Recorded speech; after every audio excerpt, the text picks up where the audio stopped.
everybody. Shalom, Israel. Shalom. I want to start by giving all honor and praises to YAHAWAH, BAHASHAM, YAHAWASHI, BAHASHAM, and QADASH. We the brothers from down in Tampa Bay, Florida, from the Camp Province in Babylon, coming in the Lord with an edifying lesson. All right, double honor to that was an apostle, great millstone, teach you well. Peace and blessings to the brothers who push this work into sincerity, to this guy, the bride.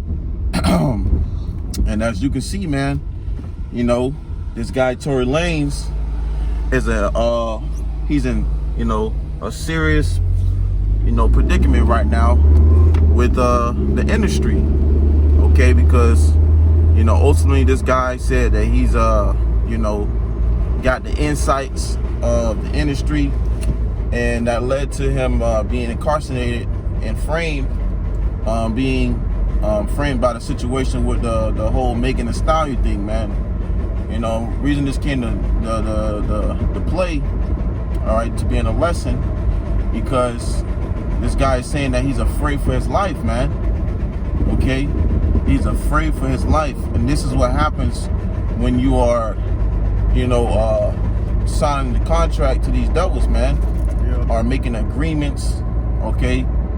You know, sign yourself away, you know, to be a part of this world, man. You see, now this guy's in prison, okay, doing, I believe, 10 years, if I'm not mistaken, or plus, for a false accusation that supposedly had happened, man. You know, they went to court for these things, and you know, the elites got the best of them, man. The industry got the best of them.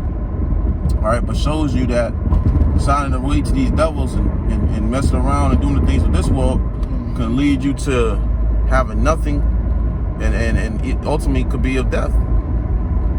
So, you know, we're gonna grab some scriptures and bring it out, you know, quick to the point. Lord, when you're edified, you got it, brother. That's the book of Proverbs, chapter 11 and verse 4. Riches profit not in the day of wrath, but it says, but righteousness delivereth from death. Right. So riches profit not in the day of wrath, man. You see, knowing that at the end of the day, when all hell breaks loose, man, all these riches that you see these people have, okay, all these things that they might have consumed on this side, it's not gonna profit them in the day of wrath, man. Yeah. When things get rough, when ultimately, when the Lord brings great destruction upon this place, man.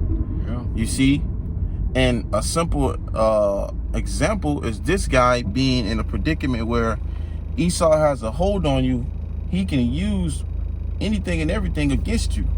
You see, and clearly those riches he have had ain't gonna profit him, you know, to the day of wrath, man. Because guess what? Now he's sitting in there doing time, and you know, through faith, man, we believe that this place is gonna be shut down. Yeah. You know, Lord, when it be next year, this year, you know, who knows? But 10 years from now, man, we're hoping that this place be destroyed by then. You see, and this guy has to sit in a damn cell and suffer and deal with the consequences when it comes to, you know, making those agreements with Esau, man. Esau, Edom, so-called white man. You see, now he's afraid for his life because Esau can have, you know, hooligans in there attack you in the most worst way. You see, because this guy was cracking the code, as he was saying. Okay, he cracked the code. He can get his masters. He can get these, you know, things rolling. He can, you know, pretty much, you know, make a way where he don't have to need the people that he has signed himself away to. Yeah. As soon as he cracked the code, they cracked the whip on his ass. That's right. Now he's in prison, man. You see his crown is corrupted. That's what happens when you have a corruptible crown. You know, it can be taken from you in the blink of an eye. Mm-hmm. You know, we working and striving for a crown that can't be taken from us, man. No man can take that crown from us. That's right. All right, so but Esau took this dude's crown, put him in prison, and now you see riches can't even deliver him from, you know, those niggas in prison. They can't deliver him from his 10-year sentence. Mm-hmm. You know, money can't buy you mercy, man. That's right. You know, not from the Lord at least. Right. Okay? And, you know, when you in slavery, your money don't matter. When you locked down in that motherfucking them chambers, your money don't matter no more. Your money becomes obsolete.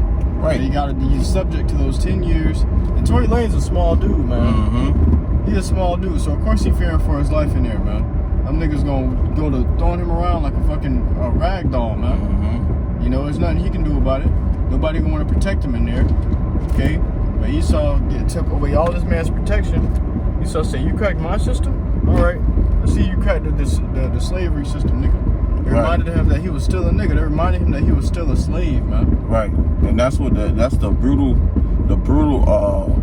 you know, price you gotta pay, you know, messing around with these devils, man. See, you got people who still want to be rappers, want to still be entertainers, want to still be a part of this world, man. You know, and this world will not profit you from the day of wrath, man. Right. This will not, it will not even profit you from being incarcerated, okay, at any point in time, man. You see, so these riches that you know, these people receive on the side is temporary, man. It shows you that they are in a sorrowful state, you know. It shows you that if you try even at the slightest envying these things, you could be in a predicament like Tory Lanez, Young Thug, or goddamn, you know, anybody that's incarcerated behind these things, man. You see? They got designer. Designer. Yeah. This guy bugging the fuck out, man. They ordered this guy to register as a sex offender, man. You know, that just goes to show you that you ain't in your kingdom, Jake. This ain't your arrest, man. Jake tried to get it. They tried to come up some other way. Right. And find out that it wasn't the right way. Find out that way ultimately fucked you over in the end, man. Exactly. Ecclesiasticus chapter 10 and verse 9. Why is earth and ashes proud? There is not a more wicked thing than a covetous man. For such an one setteth his own soul to sale, because while he liveth he casteth away his bowels. So there's not a more wicked thing than a covetous man. Alright, like Tory Lanez. Tory Lanez got that position because he was covetous. Because he wanted what he saw everybody else having. You hear it from these rappers all the time. These new and upcoming rappers. Oh man, my idol was so-and-so. Or my idol was Lil Wayne. My idol was Drake. I always wanted to be like this and that. You know, and then they got that money and shit. And a few weeks later, they're coming out with videos talking about, this ain't what I expected it to be. I sold my soul and I want it back. I can't get it back. You know, these niggas crying and shit. These niggas talking about they battling anxiety demons and insomnia and all sorts of demons. Depression. Yep, depression demons. You know, they're talking about it's lonely at the top. Well, you had that one guy. What's his name? Okay, what was it? Something Osiris. Osiris or something like that. That guy, man, he's a prime example. But guess what? He's still a part of it. You see? You can talk all that good talk, you can talk all that sorrow, depression, but they gonna still do it at the end of the day, man, because they put their life on the line with the devil, man. With Esau. They signed that contract. They signed that contract. Unless they want to be on the news talking about a suicide, an unexpected suicide. Yeah. You know, which we know what that means. That means they killed them niggas, man. You know, they sacrificed them niggas. What it say? What shall profit a man? We can grab that. What shall profit a man? Shall gain the whole world and lose his own soul? Because see, this is what this world provides. It gives you, you know, the option. Okay, yeah, go ahead. You know, yeah, this is available. You know, but in the whole time, you know, it's a slap in the face, man. Like what's his name said, Kanye West, man. He said he sold his soul for, you know, a happy meal and a few toys, you know, and that cost him his mom. It cost him his mom. Okay, and it cost him his career. It cost him his wife. Damn. It cost him almost everything. You see? So these riches that you receive on this side, that you envy, okay, will ultimately come to nothing, man. You got it. Matthew 16 and 26. For what is a man profited if he shall gain the whole world and lose his own soul? Right, because Esau, you know, he'll give you these things, man. You know, he'll tell you he'll give you this and all that. But go ahead. Or what shall a man give in exchange for his soul? Right, because according to those things, those deals, Esau wants a requirement to come the initiation of that you are agreeing to this deal or this agreement.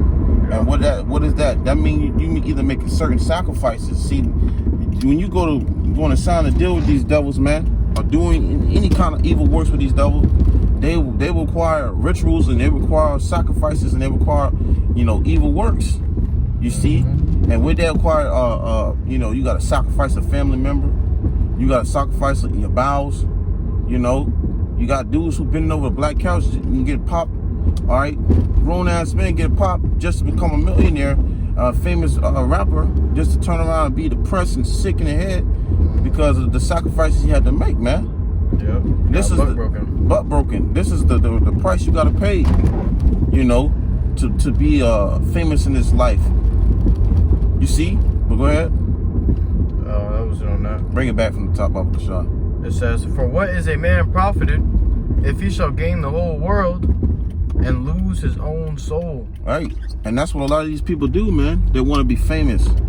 This guy TORY Lanez wanted to be famous. You know, he had a one-hit wonder song that blew up, and it turned out, you know, he was in the industry, and, you know, doing all this craziness, and look at him now. You know, this is the prime example. You see, we warn, you know, for the ones that's truly seeking the Lord in true sincerity, or the ones that just not here, we warn, we give this message to warn the flock, man, letting you know, like, the profits, the benefits, this world will lead to nothing but definite destruction. That's right. You see? Because these guys, man, they did it for a corruptible crown. We're doing it for an incorruptible crown. You see, when we seeking the Lord in truth and sincerity, the righteousness and falling out the righteousness will deliver you from death, man. Right. You see? Exactly, because we're going up the right way, the way you're supposed to go. You know, and it takes time. But niggas are impatient. That's the problem. That's why the scripture say, "He that endureth to the end, the same shall be saved." To endure means to be patient, to suffer. To be patient means to suffer. So he that can suffer unto the end, the same shall be saved. These niggas sold their soul because they couldn't suffer until the end. They couldn't wait. Oh man, I gotta get out the hood. I gotta save my family. I want to be a neighborhood hero. No, man. You know, the Lord ain't coming for niggas like that. The scripture say, "No man shall buy you." You can't buy your family out the hood. You can't buy Jake from slavery, persecution. Hey, you can't buy a drink out of the curses, man. Right. And see these niggas that get into these deals and get into these certain, you know, businesses. They try to escape the curses, man. They try to find rest within a place where there's no rest, man. Right. You see? And this place right here provides nothing but death and destruction, pollution, okay? Sickness, wickedness. And that's why you see a lot of effed up Jake, man. Right? That's why our people are so messed up, man. That's why we need YAHAWASHI, man. Okay? If you can grab one more scripture for me, the love of money is the root of evil, all evil, man. Okay, because look, this is what this guy coveted after, and this is what he desired after, and this is what it led to. Go ahead. 1 Timothy 6:10. And we're gonna close it out without this. Go ahead. For the love of money is the root of all evil. So the love of money is the root of all evil, and obviously the money that these rappers and these famous people, these actors, they desire after, it's ultimately evil, man. You see? Go ahead. Now, it's not saying money is the root of all evil. It's saying the love of money is the root of all evil. So if you love it, you know, that's where evil comes from. It's from evil stems from, man. Right. Because you're going to do whatever you can to get it. Like even betraying your brother, betraying a friend, doing wickedness, bending over the black couch, committing idolatry, adultery, all sorts of things, man. Hey, that's why when they bend over the back couch and they sign those paper deals, you know, you find they be sacrificing their family members. Yeah. They be sacrificing close friends, and you see that, man. It be exposed, but that's because they covers and they love that money, man. Jake wake up early in the morning. All I want is about the money. Jake wake up, money's on your mind. I know it's a song. I forgot what the song was, but it was something like money. And in that song, it told you how, you know, how money is it can bring a lot of disruption, dividance, you know, or dividing. Go ahead. Yep. It says, which while some coveted after, they have erred from the faith and pierced themselves through with many sorrows. That's why you see a lot of these people depressed, sick in the mind, messed up, taking these drugs, you know, popping pills, drinking lean, and all this type of, you know, sickness, man, because they completely corrupted in their mind. Okay, they condemned in their mind for the sacrifices and the wicked things they had to attempt to do to receive the fame and the riches of this world, man. You see, so nobody feels sorry for this guy, you know, for him being in this predicament, man. You see, and that's just a forewarning. Matter of fact, you got one more for me, Baba Kashad. Who shall pity your charmer? You know what I'm saying? And then we gonna close it out with that, man. All right, because at the end of the day, as you can see it, Tory Lanez responds to reporters. He's afraid for his life in prison, man. You see, he's afraid for his life in prison. Go ahead, brother. Ecclesiasticus 12:13. Who will pity a charmer that is bitten with a serpent, or any such as come nigh wild beast? Right. So who's gonna pity you when you playing around with these devils, man? Esau's a very slithering, snaking devil. Okay, a deceiver, and if he get a chance, he will bite you and put that and seep his venom in you, man. You know.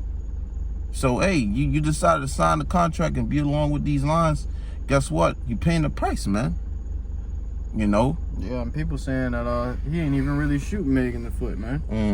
That was all part of some fucking hoax just getting put it down, man. Yeah, that's what I was saying in the beginning, because you know, that was all the shenanigans that was being said, you know, and there was barely any proof of it, you see. But that led to him being incarcerated because, again, you know, he wanted to expose the industry for what you could do. And when you go to exposing the industry for these things, man, they go to getting on your ass. They go to cutting off your money supply, cutting off all these certain access. They take away your black card, and then next thing you do, they go to incarcerate you. You know, so they there you have it. You know, so but we ain't gonna beat the dead horse, man. That was the point. Like you said, you know, Tory Lanez responds to reporters. He's afraid for his life in prison, man. All right, and this is why you shouldn't, you know, covet after the things, the riches of this world. Okay, because anything of this world is enmity, is an enemy to YAHAWASHI, man. All right. So with that, we're gonna close out by giving all glory and praise to Yahawah, BAHASHAM, YAHAWASHI, QADASH. Once again, double honor to that was an apostle, great millstone, teacher one. Till next time we say, Shalom.